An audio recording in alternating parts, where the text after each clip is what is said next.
Bab 8 ini, kalau kan ikut balik kita punya O syllabus, dia pun juga dia akan menjadi bab 9 lah. Bahan buatan dalam industri merupakan satu kan. Biar kenapa saya punya pen kita dapat? Sorry ya.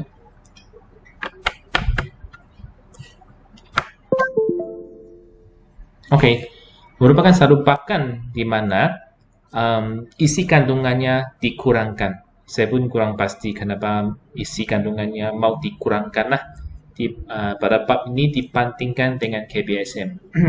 Tapi kita pun seronok lah kalau isi kandungan dia berkurangan kan. Saya rasa lah dia mungkin akan tanya balik ataupun ajar balik semasa Form 5 lah. Jadi kan dalam bab ini kita ada 4 bahagian. Bahagian pertama iaitu alloy. Alloy macam tadi kan kita sudah salin nokta dalam modul merupakan kalau dalam BM merupakan campuran dua atau lebih unsur dalam komposisi yang tertentu. Tapi komponen utama dia masih logam. Mixture two or more element in a certain composition with the metal as the main component. Yang penting logam masih komponen utama lah. Jadi kan dalam hidup kita, dalam kehidupan kita kan, kalau kita tiada alloy, susah kita.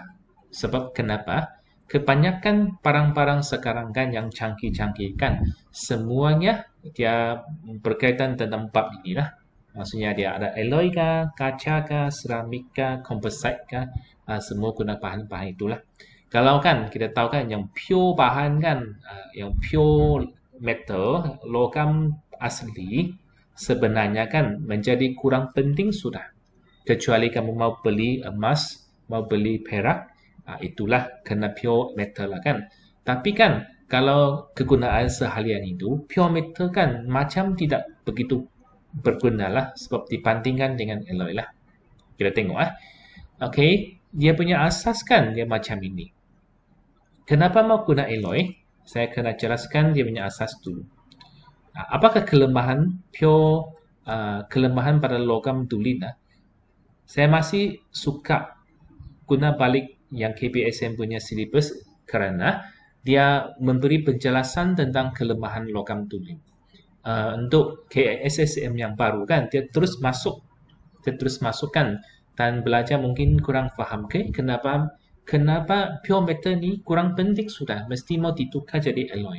Kita tengok Baiklah, saya kasih capture ini keluar. Kemudian dibesarkan. Ini merupakan kan molekul-molekul dalam logam. Maksudkan kan dalam logam itu kita pernah belajar juga kan semasa Form 1 di mana kan semuanya diisi dengan padat kan orderly arrangement untuk semua atom terutamanya yang solid kan. Solid kalau metal lagi dia lagi padat dan lagi tumbat lah kan. So semua atom mempunyai saiz yang sama. Atom disusun teradu dan padat pada kedudukan yang tetap. Terdapat ruang kosong di antara atom. Ruang kosong sikit saja. Tengok ruang kosong sikit saja. Jadi kan boleh dikatakan dia in the fixed position dan logam ini terlalu tersusun. All atoms are same size, arranged in the layer orderly, closely packed, fixed position and there are empty space between the atom. Baiklah. Sekarang kan kalau sesuatu yang terlalu disusun, pernahkah kita tengok suatu macam permainan macam ni? Kalau kita susunkan blok kayu macam ini, memang sangat tersusun. Memang sangat tersusun lah. Blok kayu ini panjang-panjang punya. Kemudian saya copy paste supaya dia cepat sikit. Copy paste. Kalau dia susun begitu teratur kan macam ni kan. Kalau kita kasih tolakkan blok di sini, apa yang terjadi? blok itu akan saling tolak di antara satu sama lain. Semua blok itu akan tumpang akhirnya kan. Itulah masalah dia. Kalau sekarang blok ini, baiklah, blok ini kan, saya simpan sesuatu yang besar-besar, contohnya saya simpan satu batu besar di sini. This is batu besar. Kemudian saya tolakkan tali blok ini, dia akan tumpang sampai sini. Dia akan diblok ataupun dihalang oleh batu ini, menyebabkan blok di bahagian sini tidak menjadi tumpang sebab kehadiran batu besar ini. Baiklah, boleh dikatakan saya capture ini keluar. Kalau logam tulen ini kan, saya besarkan. Kalau logam tulen ini, kelemahan dia, jika ada daya luar bertindak ke atas logam tulen itu, disebabkan penyusunannya terlampau padat dan teratur, dia boleh saling menggelongsor. Perkara ini sangat penting. Sebab dalam SPM kan, kalau KBSM, menggelongsor itu sangat penting. Kalau tiada perkataan ini, tidak mungkin dapat pakai itu. So, jadi kan apabila daya dikenakan, lapisan atom mudah menggelosong di atas satu sama lain. Where the force apply, the atom layer easier to slide over each other. Ini akan menyebabkan kejadian ini kan, di mana atom-atom itu saling menggelongsor di antara satu sama lain, menyebabkan pure matter change its shape when it's stretched. Logam tulen akan berubah bentuk apabila ditekan. Ini dipanggil kemururan ataupun marble lah. Contohnya, kalau tawar besi yang tulen, kita kasih bengkok-bengkokkan pun kan. Dia masih boleh terbentuk sesuatu shape yang tertentu kan. Begitu juga, keadaan yang atom-atom itu saling menggelongsor ini boleh menyebabkan pure matter hard but liable to break easily. This is brittle. Logam tulen walaupun kuat tetapi mudah pecah. Rapuhlah. Contohnya tawar besi tadi kan. Kita kasih goyang-goyang, kita kasih tarik-tarik, kemudian kasih pusing-pusing, dia boleh bentuk macam mana bentuk pun kan. Tapi akhirnya kalau kita teruskan goyang, teruskan pusing, teruskan bengkokkan dia, akhir dia akan putus. This is kelemahan pada logam tulen lah. Satu lagi kelemahan, pure matter easy to be corrupt. Logam tulen mudah terkikis. Contohnya, paku besi kan akan berkarat kalau dibiarkan dia bersentuhan dengan air dan oksigen. Itu kelemahan logam tulen kerana apa sebabnya? Sebabnya atom disusun terlalu teratur sehingga ada sedikit luang kosong sahaja, di mana dia punya layer kan easy to slide over dan menggelongsor di antara satu sama lain. Jadi kan, apa yang boleh kita buat untuk memperbaiki pure matter ini? Cara dia, kita gunakan alloy. Alloy consists of different size of atom. The Phrygian atom will describe the ordering arrangement of the atom is in the pure matter. Baiklah, kalau dalam PM terdiri daripada atom yang berlainan saiz, atom logam asing mengganggu susunan teratur logam tulen tersebut.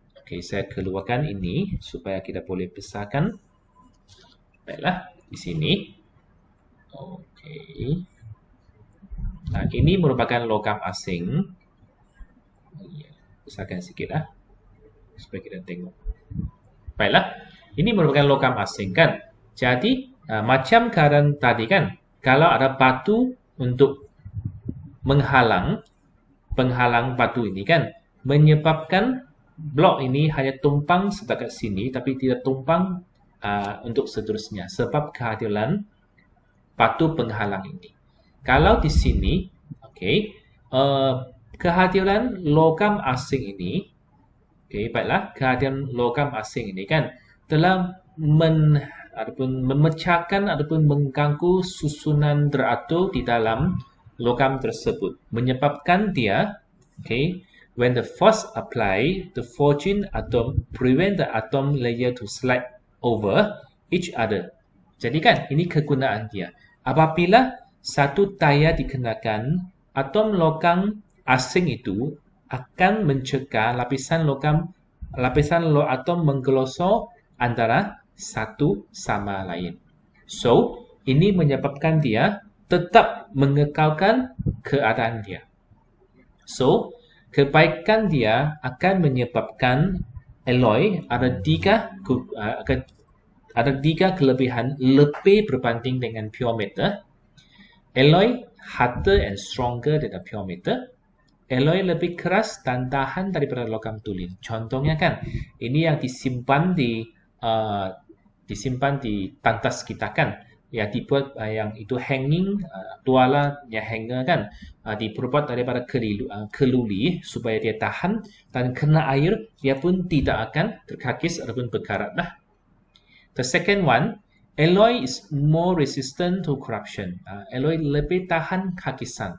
So, steel nails not rust easily. Paku keluli tidak mudah berkarat lah. Jadi, kamu pernah tengok paku keluli kan? Saya ada di rumah. Paku keluli itu kan jauh lebih kuat daripada paku besi yang biasa lah. Paku keluli ini kan selalunya digunakan untuk memaku kawasan bersimen. Kalau dah tahu paku itu, kita untuk memaku kayu, papan saja kan. Tapi paku keluli itu dia boleh masuk simen, begitu kuat. Baiklah. Kemudian alloy have the shiny appearance rather than the pure metal by prevent the formation of oxide layer at the surface. Alloy lebih berkilat daripada logam tulen dengan mencegah pembentukan lapisan oksida pada permukaan. Contohnya ini kan alat muzik kan. Alat muzik itu kita tengoklah. Dia berwarna emas dan bersinar-sinar. Itulah kecantikan dia lah kan. Sebab alloy itu dia mencegah ada oxide layer. Oxide layer kan. Dia akan menyebabkan satu lapisan logam itu menjadi tergulang cantik. Contohnya karat itu is oxide layer lah. Okay. Kita pernah tengokkah itu zinc kan? Zinc. Yang buat bung-bung punya. Zinc kan. Kalau zinc yang baru, dia memang bersinar-sinar. Tapi kan, kalau lama kelemahan kita kena air dan kena udara yang berlebihan, zinc itu mungkin akan membentuk satu layer. Okay, satu layer yang macam kelabu-kelabu. Ataupun macam putih-putih di atas dia. Jadilah, this is the corruption lah, terkakis. Kalau kan, dia telah menjadi alloy, kakisan ini tidak berlaku dan menyebabkannya permukaan menjadi lebih cantik dan menariklah. Jadi kan, saya rasa kita faham kehadiran alloy ini membawa tiga kelebihan berbanding dengan pure metal. The first is the strong. Dia lebih stronger, lebih kuat. Jadi kan di SPM kan semasa kita memberi jawapan, jangan kita tulis strong saja. Kita kena tulis stronger, lebih kuat berbanding dengan logam tulen. Baiklah. Kemudian alloy ini tidak terkakis ataupun tidak mudah terkakis dibandingkan dengan logam tulen. Baiklah. Permukaan alloy ini lebih cantik diperbandingkan dengan logam tulen. Itulah kelebihan alloy berbanding dengan logam tulen. Sebab kan dalam SPM soalan dia selalu menanyakan perbandingan di antara logam dengan alloy. Kamu kena tahulah lebih kuat berbanding dengan logam tulen, lebih cantik berbanding dengan logam tulen, tidak mudah terkakis kalau dibandingkan dengan logam tulen. Okey, teruskan. Sekarang kita kena belajar beberapa jenis alloy yang biasanya yang ataupun berkaitan dengan hidupan kita. The first is the duralumin. Okay, duralumin ini memang kita tahulah kita punya aeroplane. Apa yang special pada aeroplane kita? Yaitu sesuatu logam dipanggil tulalumin, di mana tulalumin ini light but strong, ringan tetapi kuat. Tulalumin ini selain dia ringan, selain dia kuat, dia boleh tahan haba, dia boleh tahan tekanan. Wow, perfect for this tulalumin. Jadi dia punya fungsi dia making body of aeroplane and the bullet trans itu trans yang sangat laju itu di Japan kan, itulah LRT kan semua dibuat daripada duralumin. Kemudian the second one is steel. Kita tahu kan kita ada the standard steel, kuali yang standard steel kan. Apakah perbandingan di antara kuali yang standard steel dengan kuali yang besi? Kuali yang besi saya gunakan coklat lah. Kuali yang besi saya gunakan coklat. Kuali yang stainless steel, satu dia cantik sebab dia shiny kan. Kalau dia kena minyak, kalau dia kena itu pembakaran yang tidak lengkap menyebabkan dia hangus sudah, itu hitam-hitam kan. Kamu gunakan itu perus keras untuk kosok dia, itu stainless steel masih okey itu. Tapi kalau besi, kamu kosokkan besi itu kamu nampaklah dia punya perubahan akan terkakis itu. Sebab dia punya kekuatan dia kurang berbanding dengan stainless steel. So the stainless steel dia dibuat daripada ferrum dan karbon. Okey, sebab ini kan nokta ini saya buat itu terlampau ringkas. Di sini saya baru jelaskan dia punya presentation. Saya just kasih tahu dulu. Stainless steel ni hard and strong, keras dan kuat.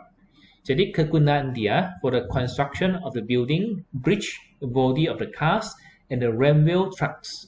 Betul lah membina bangunan, jambatan, padan kereta dan lintasan kereta api sebab dia sangat kuat. Kemudian pewter. Pewter dia dibuat daripada stannum, iaitu timah, copper, and antimony kan. Saya pun lupa ni. Pewter is stannum, tidak apalah. Just tahu sajalah kan stannum dia dibuat daripada stannum dan copper yang utama dia, stannum, timah dan juga chromum. Jadi dia rasta, shiny and strong, berkilau, dan kuat.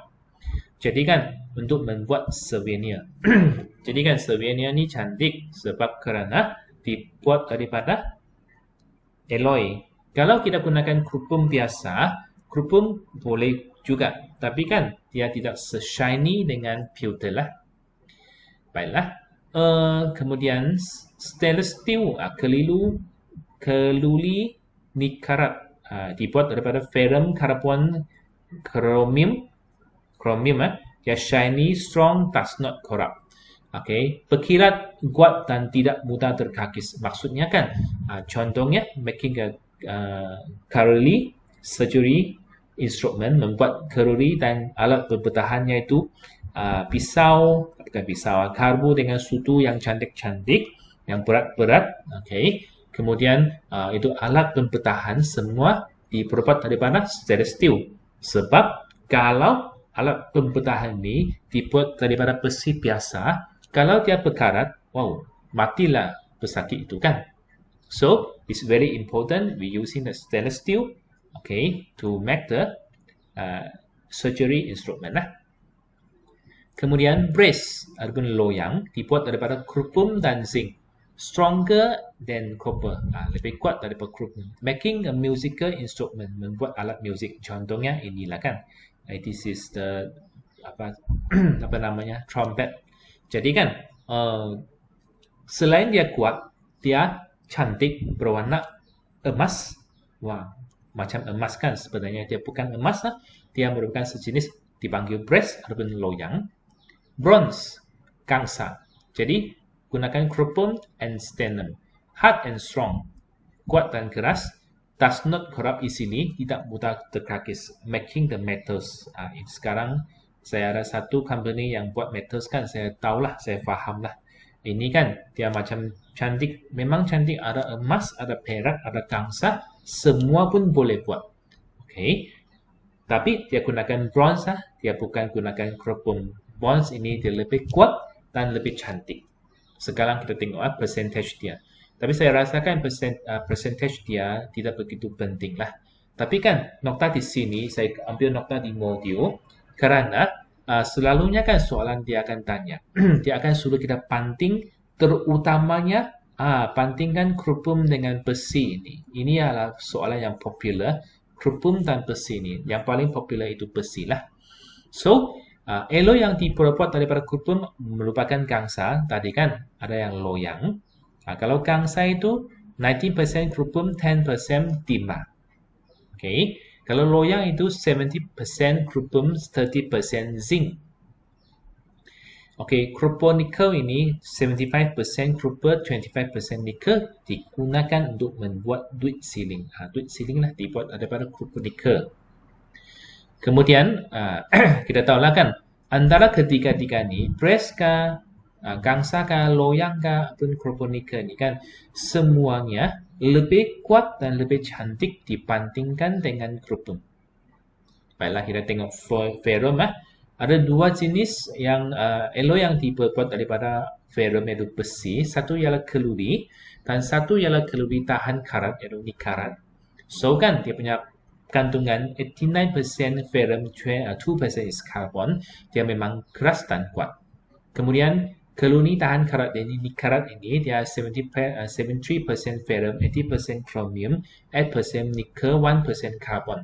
Bersinar, kuat dan tidak berkarat lah. Dibuat macam kan alat-alat tabur, sudu dan alat-alat mempertahankan tadi kan.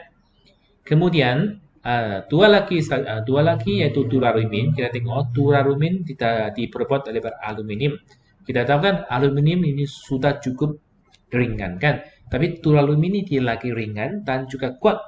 Jadi kan 93% aluminium, 3% copper, 3% manganese and 1% mangan. Okay, akhirnya stannum iaitu timah, 95% stannum, 35% strontium and 1.5% copper. Berkilau, bersinar dan kuat. Okay, untuk buat itu souvenir kan. Jadi kan kita macam tadi saya sudah memberi penjelasan, selalunya soalan dia suka tanya bandingkan alloy dengan kerupum dan bandingkan alloy dengan besi. Selalunya apa yang special untuk kita bandingkan? Itulah kuat, lebih kuat. Lebih kuat, kemudian lebih cantik kan? Okey, kemudian satu lagi, dia tidak mudah terkakis. Kalau dibandingkan dengan logam biasa. Baiklah, sekarang kita teruskan eksperimen lah. Kita kena buat eksperimen di mana kan? Saya kasih keluarkan ini. Okey, eksperimen ni penting sebab selalunya dia keluar dalam paper 3 SPM. Di mana kan cara pembuatan dia gunakan satu logam iaitu weight dia merupakan yang kuat dan yang kuat lah. Weight dia contohnya weight 1 kilo. Kemudian dia satu steel ball. Steel ball maksudnya bola keluri kan. Kemudian dilekat dengan silicone tape. Baiklah. Kemudian ini bahan ni kan dia mungkin simpan copper dan mungkin simpan brass. Baiklah. Copper ini, kerupum ini kan kita tahu dia adalah logam tulin. Kerupum ini logam tulin dan loyang ini merupakan alloy. Macam tadi kan, kita tahu mana lebih kuat. Pelajar sekalian, memang kita akan tahu alloy lebih kuat. So, cara dia, tengok M to compare the hardness of the pure metal and its alloy. Membandingkan kekerasan antara logam tulin dan alloynya. Okay. Hypothesis, bronze is harder than copper. Okay. Sudah tahu bronze lebih kuat daripada loyang lebih kuat daripada kerupum. Types of the material memang copper and bronze to make the metal block. Jenis bahan kerupum dan loyang kan. Okay, responding is a diameter of 10. Sekarang kan dia punya prosedur macam ini. Baiklah, kita tengok prosedur dia. Selain ini kan, constant ini dia memang gunakan steel ball yang sama, apparatus, rotor stand, clamp, ball bearing, and 1 kiloweight meter ruler. Material is silicone tape, thread, copper block, and bronze block. Prosedur dia, drop the weight on the ball bearing placed on the copper block.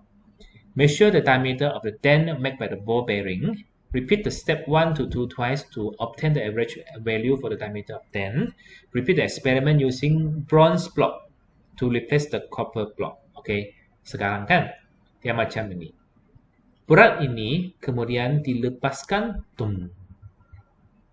Okay, keberatan ini akan memukul steel ball ini dan steel ball ini akan membentuk satu dent ataupun lengkukan pada krupum ini. Jadi kan sebab dia keras kan, dia akan membentuk satu lengkukan ataupun dent lah. Baiklah, kemudian kita ukurkan diameter dent itu. Copper ni kemudian diganti dengan loyang dan step itu diulangi. Loyang akan dipukul oleh 1 kW dengan steel ball dan dent dia ataupun lengkukannya diukur juga. Baiklah, ini adalah cara dia. Kita tahulah kan, kita tahu juga purata diameter lengkuk di atas logam krupum X akan lebih besar daripada purata diameter lengkuk pada blok loyang Y. Sebab, kenapa? Sebab loyang lebih keras daripada krupum ataupun alloy lebih keras daripada logam tulin. Itulah cara kita membandingkan jawapan. Kemudian ini telah dibincang ataupun tadi sudah disalin di modul kan. Kita membandingkan alloy dengan logam tulin dari segi ketahanan pada hakisan. Jadi tujuan dia untuk membandingkan ketahanan hakisan antara besi dan keluli tahan karat. Jadi pengiraan masalah, adakah keluli tahan karat lebih tahan hakisan daripada besi? Hipotesis memang keluli ini lebih tahan daripada besi dari segi hakisan. Pemboleh upaya yang dimanipulasikan adalah paku besi, paku keluli tahan karat. Jadi gerak balas iaitu pengeratan paku dan juga pemboleh upaya dimarakan adalah isi batu dan kepekatan lautan natrium klorida. Kita tahu kan, satu paku besi ini kalau ada dua keadaan yaitu oksigen dengan ada air, kalau lagi ada garam lagi, dia lagi cepat berkarat itu. Jadi dua ini adalah faktor menyebabkan paku itu menjadi karat. Jadi ratas antara tabung uji, rak tabung uji sehingga penyungkat 10 cm batu. Bahan adalah paku keluli tahan karat, paku besi, lautan natrium. Lautan natrium klorida. Kemudian dengan kertas pasir lah. Nanti ya, saya punya ini ada sosok sedikit. Prosedur dia, paku keluli tahan karat dan paku besi dibersihkan menggunakan kertas pasir untuk menyingkirkan sebarang karat pada permukaan. Tabung uji berlabel A dan B diisi dengan 5 cm lautan natrium klorida 0.5 mol.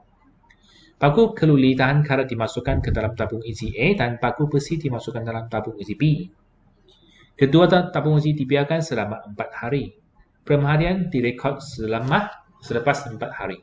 Jadi jenis paku, kalau kita gunakan paku keluli tahan karat ini kan, tiada perubahan. Maksudnya tiada pengeratan berlaku. Tapi kalau gunakan paku besi, pepecah perang terbentuk pada paku. Jadi ini terbentuk pada paku sahaja, tidak terbentuk pada paku keluli tahan karat lah. So kesimpulan dia ialah besi berkarat manakala keluli tahan karat tidak berkarat, ataupun keluli tahan karat lebih tahan hakisan berbanding dengan besi lah. Jadi kan kita tahu 3 kelebihan lebih kuat, lebih cantik dan lebih tahan hakisan kalau dibandingkan dengan logam tulin. Baiklah, belajar, fahamkan. Okey, sekarang kan kita tuliskan tentang 8.2 iaitu kelas. Tadi sudah belajar kan, tadi kaca merupakan sesuatu yang very special. Okey, di mana kaca ini kan dibuat daripada pasir. Next week kita akan tengok macam mana proses pembuatan kaca. Jadi kan ada 4 jenis kaca di sini. Yang pertama dipanggil view glass. fused glass ataupun kaca silika teraku. Okey, kandungan dia hanya silikon dioksida sahaja. Dia punya special ialah highly transparency, okay, high melting point, chemically reparability, resistant to the thermal shock. Maksudnya kan, dia sangat bersinar, takat lebur tinggi, rintangan kepada bahan kimia dan rintangan terhadap haba. Apa maksudnya is resistant to the thermal shock? Okey, sekarang kan kita ada dua jenis tabung. Kalau di magma kan, first is tabung didih, kita tahu kan, yang kita digunakan untuk pembakaran tabung didih. The second one is tabung uji biasa. Okey, apakah perbezaan di antara tabung didih dengan tabung uji ini kan? Kita baca dulu dengan yang kedua. Soda lamp class ataupun kaca soda karbo, kandungan adalah silikon dioksida, natrium oksida, kalium oksida dan kalsium oksida. Dia punya special adalah low melting point, takat lebur yang rendah, high thermal expansion coefficient pengembangan haba tinggi. Maksudnya dia mudah jadi kembang dan juga akan mudah kembang dan mudah kecut. So does not withstand heat. Tidak boleh tahan haba sangat. Highly transparent, easy to mount and shape. Itulah kelebihan dia. Dia memang highly transparent dan senang untuk dibentuk. Dan sekarang kan kita tahu kan, tabung didih ini dibuat daripada fused glass, iaitu kaca silika teraku, dan tabung uji ini dibuat daripada soda lime glass. Okey, sekarang kan, kalau kita panaskan tabung didih, this okay, tiada masalah. Larutan di sini mendidih dan membebaskan gas, is okay. Kalau kita panaskan tabung uji, dia masih okay.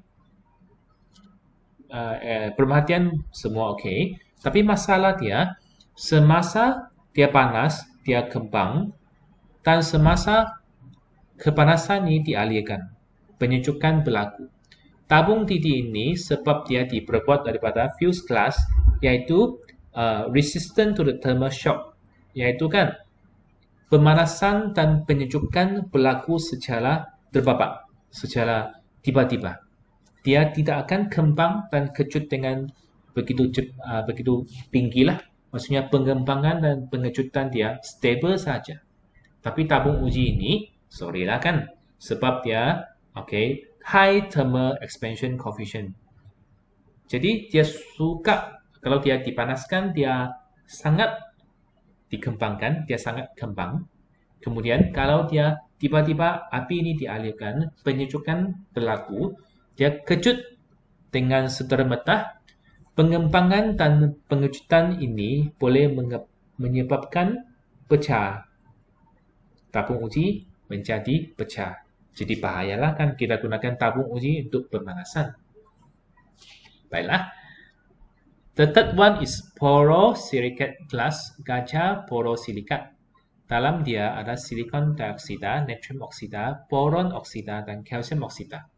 Jadi transparent, resistant to chemical, low thermal coefficient.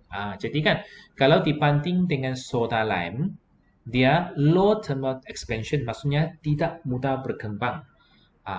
Kalau tidak mudah berkembang, dia boleh panas dan sejuk, panas dan sejuk, panas dan sejuk, dia tidak akan pecah. Tapi jangan kita buanglah. Kalau buang, dia akan pecah juga. Baiklah, withstand the high range of heat.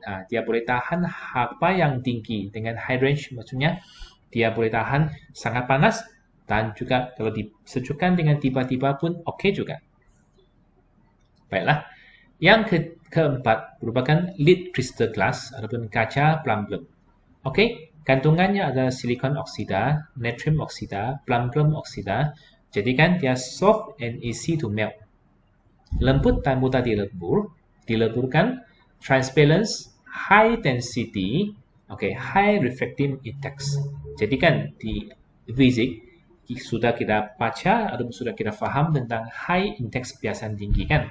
High index biasan tinggi maksudnya dia boleh melakukan pembiasan yang lampau dan boleh menyebabkan bahan itu bersinar-sinar ataupun akan memberi satu macam diamond lah kan, dia indeks biasa yang tinggi, bersinar-sinar lah, memantulkan cahaya atau membiaskan cahaya pada berbagai bentuk. Jadi menyebabkan dia kelihatan sangat cantik lah.